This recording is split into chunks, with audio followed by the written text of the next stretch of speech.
വിശുദ്ധ ഫ്രാൻസിസ് സേവ്യറിന്റെ തിരുനാൾ. ഈ അവസരത്തിൽ നമ്മൾ ആഘോഷിക്കുന്നു ബഹുമാനപ്പെട്ട ഫ്രാൻസിസ് ചന്ദനച്ചൻ്റെ ഫീസ്റ്റും.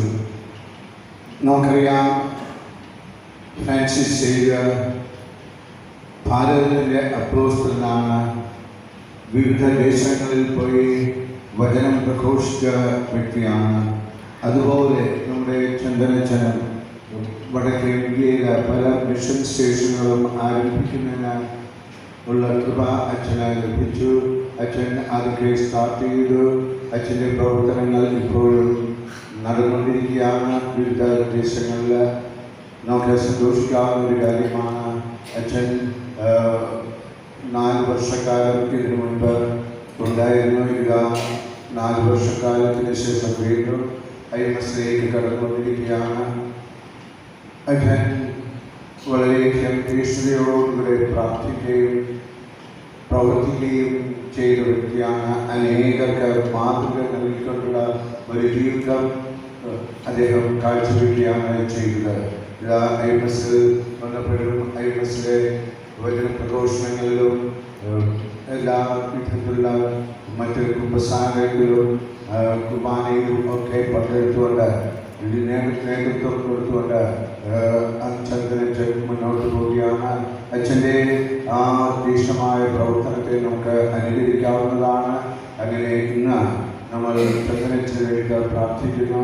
അച്ഛൻ്റെ മരിച്ചുപോയിട്ടുള്ള മാതാപിതാക്കൾ, അവരെ നമ്മൾ ഓർക്കുന്നു, സഹോദരങ്ങളെ ഓർക്കുന്നു, സഹോദരങ്ങളുടെ മക്കളെ ഓർക്കുന്നു. അവരെല്ലാവരെയും ഓർത്തുകൊണ്ട് നമ്മൾ പ്രാർത്ഥിക്കുകയാണ്. കർത്താവിൻ്റെ കൃപ അച്ഛൻ്റെ കുടുംബത്തിൻ്റെ മേലെ സമൃദ്ധമായിട്ട് ഒഴുകട്ടെ. ഈ ദിവസത്തിൽ ഫ്രാൻസിസ് സേവ്യറിൻ്റെ മാധ്യസ്ഥ അനുഭവവും അച്ഛന് ഉണ്ടായിരിക്കട്ടെ എന്ന് പ്രാർത്ഥിക്കുന്നു. ദീർഘനാൾ IMSൽ പ്രവർത്തിക്കുവാനുള്ള കൃപ തന്നെ അനുഗ്രഹിക്കട്ടെ.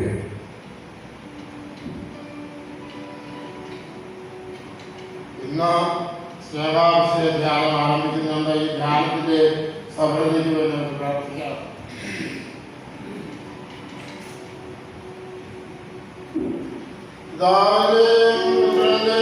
പരിശുദ്ധാത്മാവിന്റെയും നാമത്തിൽ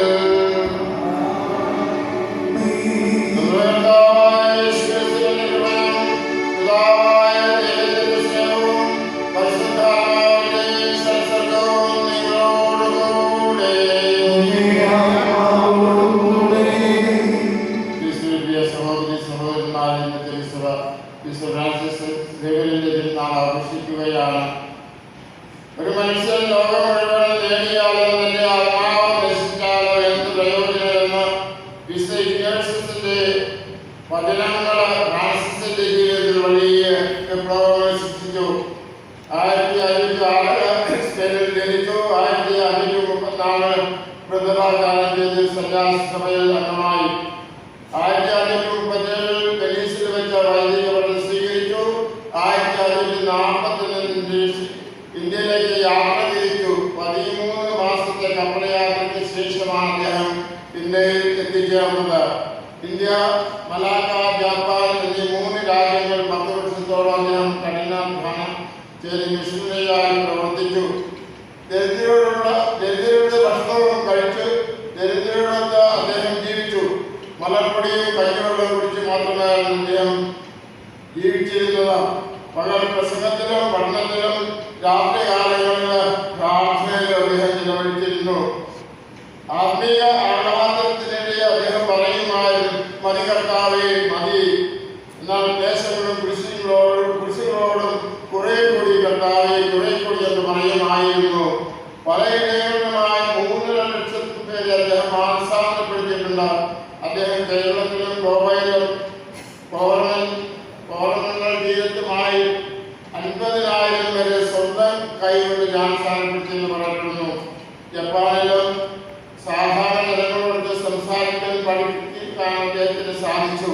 ചൈനയിലേക്കുള്ള യാത്രത്തെ സാക്സിയായ ദ്വീപിൽ വെച്ച് അദ്ദേഹം ടൈഫോയിഡ് പിടിക്കപ്പെടുകയും 1952 ഡിസംബർ 2-ാം തീയതി ഈശോയുടെ നാമം ചൊല്ലി ഈ ലോകത്തിൽ നിന്ന് അദ്ദേഹത്തിന്റെ വാണികളും ശരീരം വളരെ കാലത്തോളം അഴുകാതെ ഉണ്ടായിരുന്നു. ഇപ്പോഴും ശരീരത്തിന്റെ ചില ഭാഗങ്ങൾ ഗോവയിൽ അഴുകാതെ നിൽപ്പുണ്ട്.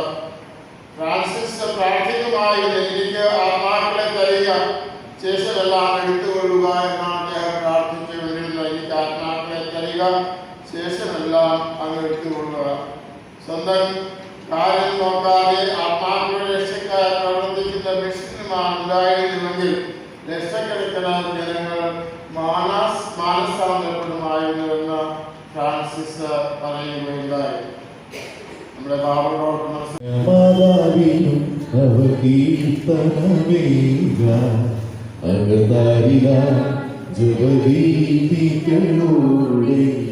അണയുന്നു നീ പ്രിയരീ മക്കൾ ഞങ്ങൾ. അമ്പലവും ഭൂതലവും നാഥനെ വാഴ്ത്തിയിടാം. ചഞ്ചലമാ ഹൃദയത്തിൽ യേശുവിനീടാം. ജീവിതകാലം രക്ഷകനാം സ്തുതിഗീതം പാടാം. അയ്യപ്പ സിംഗമേ ചൊരിയണമേ. അമ്പലവും ഭൂതലവും നാഥനെ വാഴ്ത്തിയിടാം. ചഞ്ചലമാ ഹൃദയത്തിൽ യേശുവിനീടാം. ജീവിതകാലം രക്ഷകനാം സ്തുതിഗീതം പാടാം. അയ്യപ്പ സിംഗമേ ചൊരിയണമേ. Praise the Lord. Hallelujah. Hallelujah. നമ്മളെല്ലാവരും കൂടി ഒരുമിച്ചുകൂടിയിരിക്കുന്നത് ബഹുമാനപ്പെട്ട പ്രിയ ചന്ദ്രനച്ചനെ ആശംസകളുടെ നിറയ്ക്കാനായിട്ടാണ്. നമ്മളെല്ലാവരും സന്തോഷത്തോടുകൂടി അച്ഛൻ ഇന്ന് ബലിയർപ്പിച്ചുകൊണ്ട് അതിൽ പങ്കുചേരുന്നു. അച്ഛൻ നമ്മുടെ കാര്യങ്ങളൊക്കെ കൂടുതലായിട്ട് മുൻകൈയെടുത്തുകൊണ്ട് ചെയ്യുന്നുണ്ട്. പ്രത്യേകിച്ച് പ്രോത്സാഹിപ്പിക്കുവാനും കുർബാന അർപ്പിക്കുവാനും ഉള്ള ആ കാര്യങ്ങളെല്ലാം അച്ഛൻ ചെയ്യുന്നുണ്ട്. അപ്പോൾ നമുക്ക് അച്ഛനെ ഓർത്തുകൊണ്ട് അച്ഛന് നന്ദി പറഞ്ഞുകൊണ്ട് നമുക്ക് ഹാപ്പി ഫീസ്റ്റ് ഡേ പാടാം. Happy feast day to you. Happy feast day to you. Happy feast day to you, dear Father. Happy feast day to you. May the good God bless you. May the good God bless you. May the good God bless you, dear Father. Happy feast day to you.